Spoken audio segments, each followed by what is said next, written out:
Hello YouTube. I'm just driving to work, and so I'm sorry if this video is kind of shaky and you get some extreme camera angles. You might be looking at my nose at some points.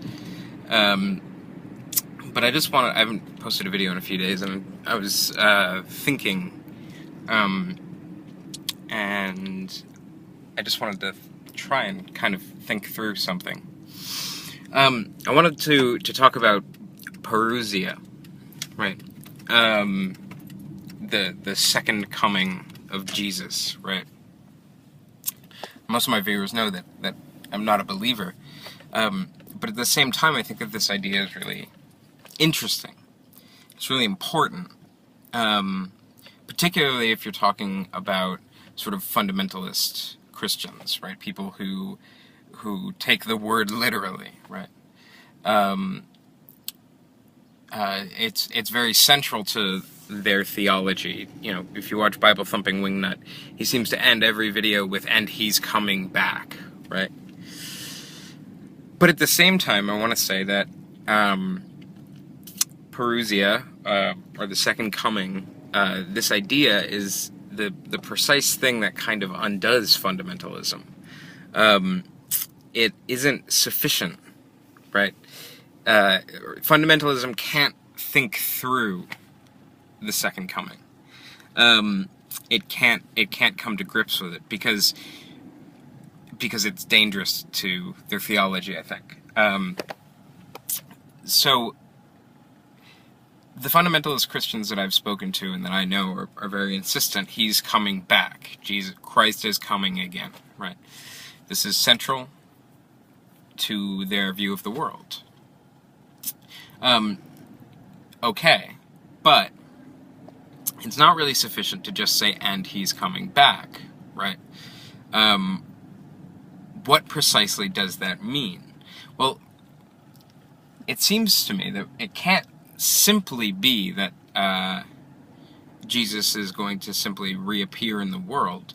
That in and of itself would be incredible, but it seems, if you read the New Testament, it's more than that, right? It's not just that he's going to show up again.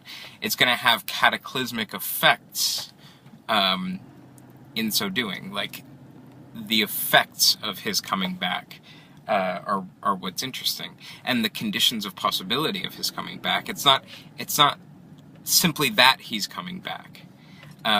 There's a whole matrix of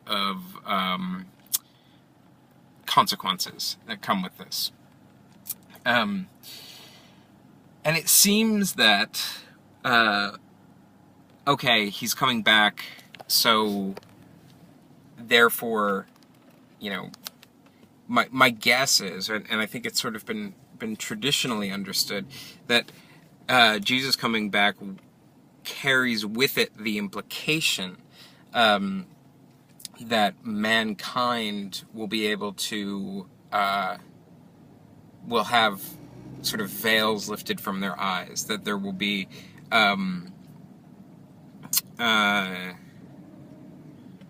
that man will be exposed to a kind of truth that it's never been exposed to. That seems to come with the idea of Jesus coming back. Man's radical finitude will be exposed at this moment. And this is interesting. This is important, because this is what I think undoes fundamentalism in an interesting way.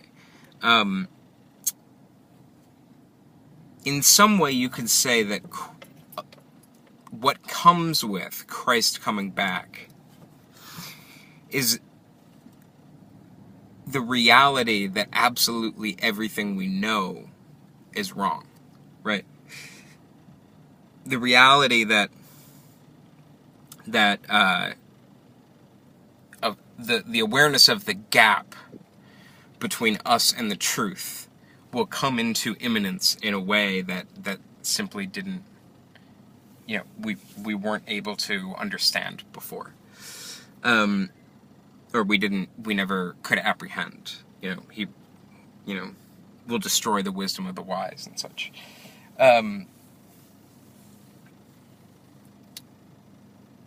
So this seems to me to undermine fundamentalism, because if this is true, if this is what comes with Parousia, this radical destabilizing and undermining of our conceptions of truth, then it strikes me as being necessarily true that the fundamentalist is also subject to that.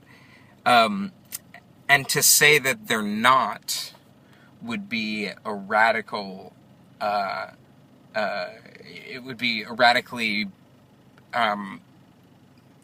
arrogant claim. It would be a ridiculous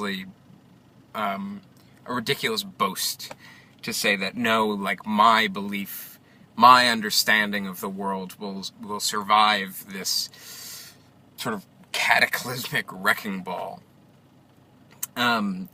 But at the same time, fundamentalism relies or needs the idea that they have some privileged access to truth via the Bible and via Revelation, etc., that we don't have. So on the one hand, they have they claim to have revelation. They claim to have truth revealed through the Bible and blah, blah, blah, blah. Okay. On the other hand, part of that truth is this event that's coming that's going to show that everything that we know is wrong, or that will destroy our finite conception of the world.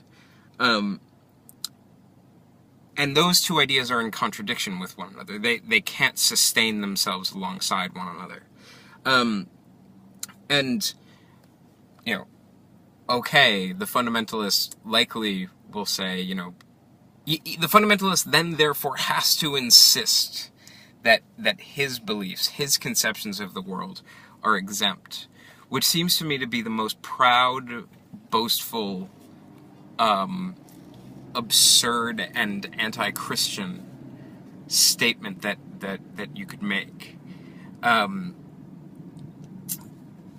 So yeah, this notion of the firmness of belief crossed with the thing that's coming to undermine all of our beliefs, and the fact that that thing is one of the cornerstones of that firmness of belief. I don't know. It seems like an actual series of contradictions that can only be affirmed through an unsustainable, you know, tyranny of will, kind of, through an unsustainable confidence, through a you know, it's not even faith, it's boast, right? It's boasting about faith. Yeah. So to say this thing is going to happen, that would be an act of faith. To say this thing is going to happen and I am exempt from it because I have the truth, that's a boast. Which is radically unchristian, as most of the Christians who watch my channel should know. Probably do know. So yeah, those are just some thoughts on Parousia and fundamentalism. And I hope this video finds all of you well, and I hope you have a good day.